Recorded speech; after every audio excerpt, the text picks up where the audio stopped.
Welcome, everyone. I'm glad you're here today. Today, we're going to explore the fascinating topic of sources of energy. This is the first slide, so I want to give you a quick overview of what we'll cover. We'll look at different types of energy sources, how they're used, and their impact on our world. So, let's get started and discover the various ways we power our lives. Let's take a closer look at the different types of energy that help power our world. First, we have renewable energy sources, which are naturally replenished and more sustainable. These include solar energy, wind energy, hydro energy, geothermal energy, and biomass. Each of these plays a crucial role in reducing our dependence on non-renewable resources. On the other hand, we have non-renewable energy sources like coal, petroleum, and uranium. These are finite resources that take millions of years to form, and their use has significant environmental impacts. Understanding the distinction between these two categories is key to appreciating how we can move towards a cleaner, more sustainable energy future. Overall, this slide sets the stage for exploring each type in more detail and understanding their importance in the global energy landscape. Let's talk about how energy works in different systems. For example, a turbine converts the mechanical energy stored in steam into electrical energy, which we can then use to power various devices. On the other hand, in a room heater, electrical energy is transformed into thermal energy, providing warmth. The key idea here is that energy itself is neither created nor destroyed. It simply changes form. This principle is fundamental to understanding energy conversions in all our technologies.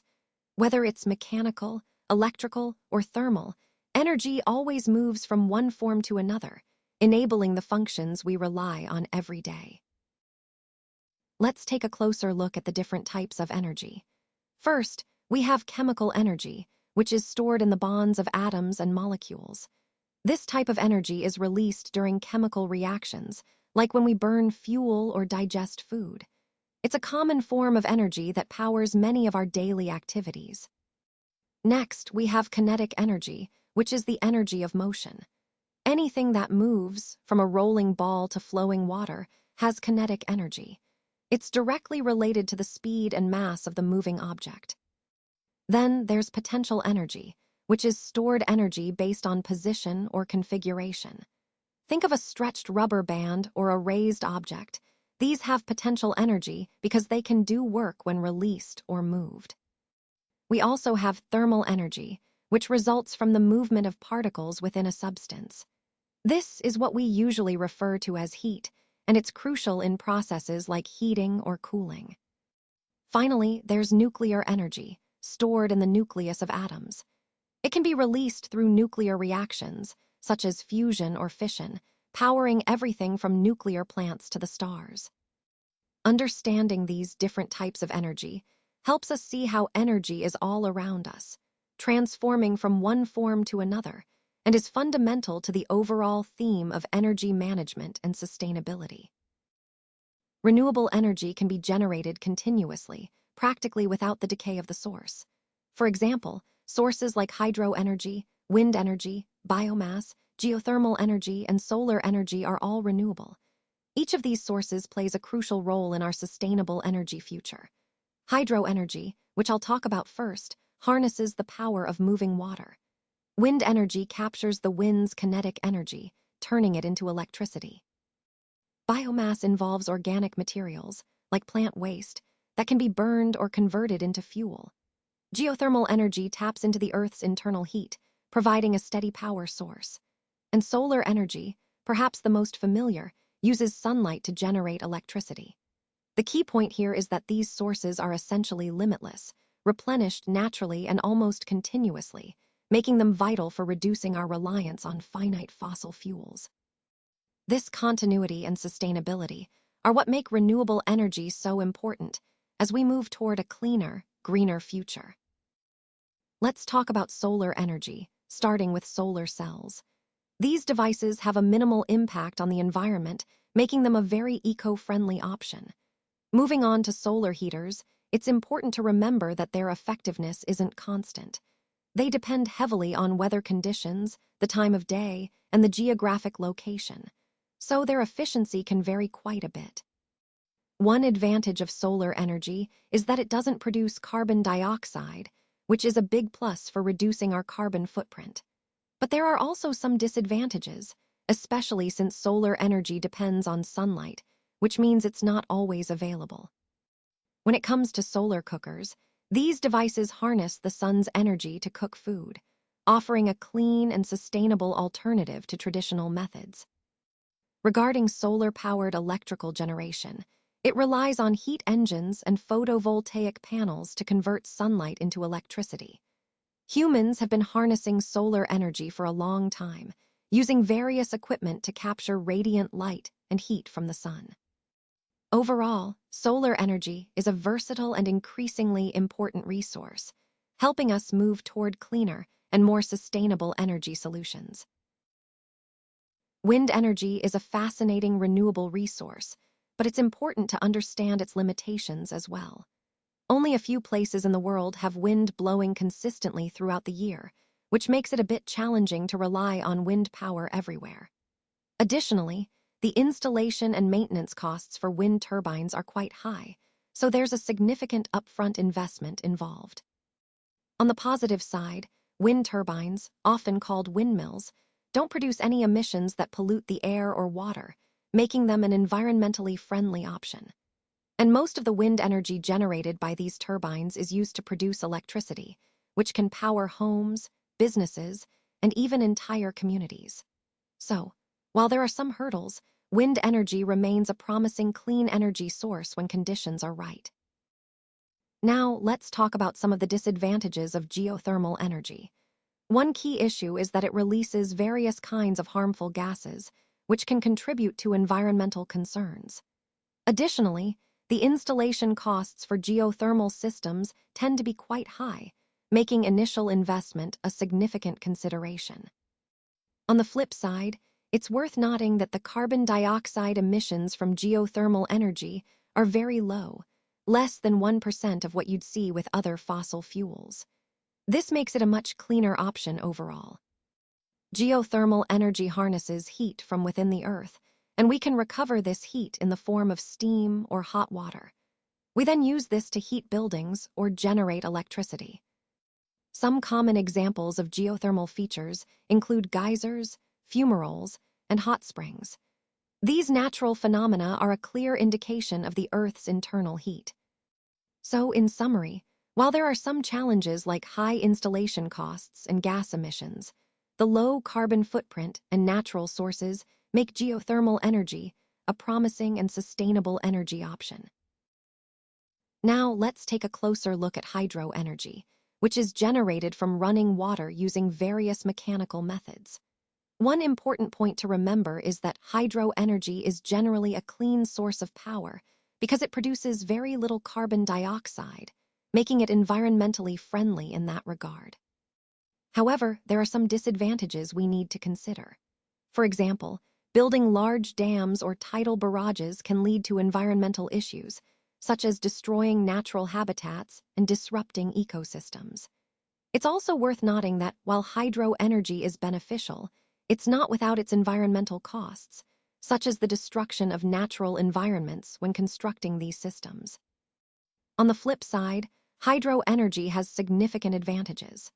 Besides being low in emissions, it's also useful for controlling floods and for irrigation purposes, which helps in managing water resources effectively.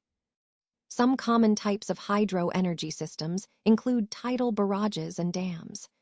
These systems harness the power of moving water, whether from tides or rivers, to generate electricity. Additionally, there's a newer technology called ocean thermal energy conversion, or OTEC, which uses temperature differences in ocean water to produce energy. So, in summary, hydro energy is a vital renewable resource, offering both environmental benefits and practical uses. But it's important to balance these benefits with the potential environmental impacts of its development.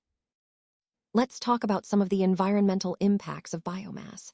It releases a high amount of sulfurous gases when burned, which can contribute to air pollution and acid rain. On the upside, biomass has several advantages. For instance, it helps in reducing garbage because organic waste can be converted into useful energy. Additionally, setting up a biogas plant to harness this energy isn't very expensive, making it a cost-effective option. When we look at the types of fuels derived from biomass, we see biodiesel, which is a liquid biomass, as well as ethanol and methanol. These can even be produced from animal waste. To give you an example, when biomass is burned, the chemical energy stored in it is released as heat, which can be used for various purposes. And as a reminder, biomass is organic material made from plants and animals, including microorganisms, that serve as the raw materials for this renewable energy source. Understanding biomass helps us see how we can turn waste into energy while also considering the environmental trade-offs. Now, let's look at some examples of non-renewable energy sources. We have uranium, which is used in nuclear power plants to generate electricity. Then there's coal, a fossil fuel that has been a primary energy source for centuries. Petroleum products, including kerosene, petrol, and diesel, are also major non-renewable sources that power vehicles, industries, and more. The key point to remember is that these resources cannot be replenished once they are used up. They take millions of years to form, so we can't simply regenerate them quickly. This is why non-renewable energy is limited and emphasizes the need for us to consider renewable options for a sustainable future. So here's an interesting fact. Responsible for about 38% of the carbon dioxide in our environment. That's a significant share, and it highlights how crucial it is to understand the sources of our emissions. Now let's talk about how petroleum, which is a major energy source, actually forms. Over millions of years, the remains of animals and plants, mainly marine life, were buried under layers of sand and silt. As these layers accumulated, heat and pressure from the overlying sediments transformed these organic remains into what we now call crude oil. This process takes a very long time, but it's fascinating how nature creates such a valuable resource under the right conditions. It's important to remember that petroleum formed from the remains of marine animals and plants that lived millions of years ago, long before the age of dinosaurs. Understanding this origin helps us appreciate both the natural processes involved and the environmental impact, especially considering how much we rely on petroleum today for energy and transportation. Coal is responsible for about 57% of the carbon dioxide released into the air, making it a major contributor to greenhouse gases and climate change. Historically, millions of years ago, dead plants in swampy areas would settle at the bottom, forming a thick layer of organic material. Over time, this layer was buried under water and dirt, and the heat and pressure from these layers transformed the plant remains into coal. Coal is a type of sedimentary rock that is mostly composed of carbon and hydrocarbons, which makes it combustible. This means we can burn it to produce energy, which is why coal has been such a significant energy source for industries and electricity generation. However, despite its usefulness, coal has notable disadvantages, especially in terms of environmental impact. Its high carbon content and combustion process contribute heavily to air pollution and global warming. So, while coal has played a vital role in our energy history, it also highlights the importance of transitioning to cleaner, more sustainable energy sources. Now, after using radioactive substances in a nuclear reactor, it's important to understand that these materials can be extremely dangerous for humans. For example, incidents like the Carbonyl accident and the Fukushima plant accident highlight just how risky radioactive materials can be when not properly managed. On the downside, even a tiny amount of radioactive material can release enough energy to power thousands of homes for months. To put that into perspective, just 1 kilogram of uranium-235 has the energy equivalent of about 2.7 million kilograms of coal. That's a staggering amount of energy from such a small quantity. However, it's also worth noting that nuclear energy can be harnessed in two main ways: nuclear fusion and nuclear fission. Both processes involve releasing energy from atoms, but they do so differently. Nuclear energy specifically refers to the energy stored in the nucleus, or the core, of an atom like uranium-235. And atoms, as you know, are tiny particles that make up everything around us in the universe. When we talk about uranium, especially uranium-235, it's clear how powerful and significant this element is in the context of nuclear energy. It plays a central role in both the benefits and the risks associated with nuclear power.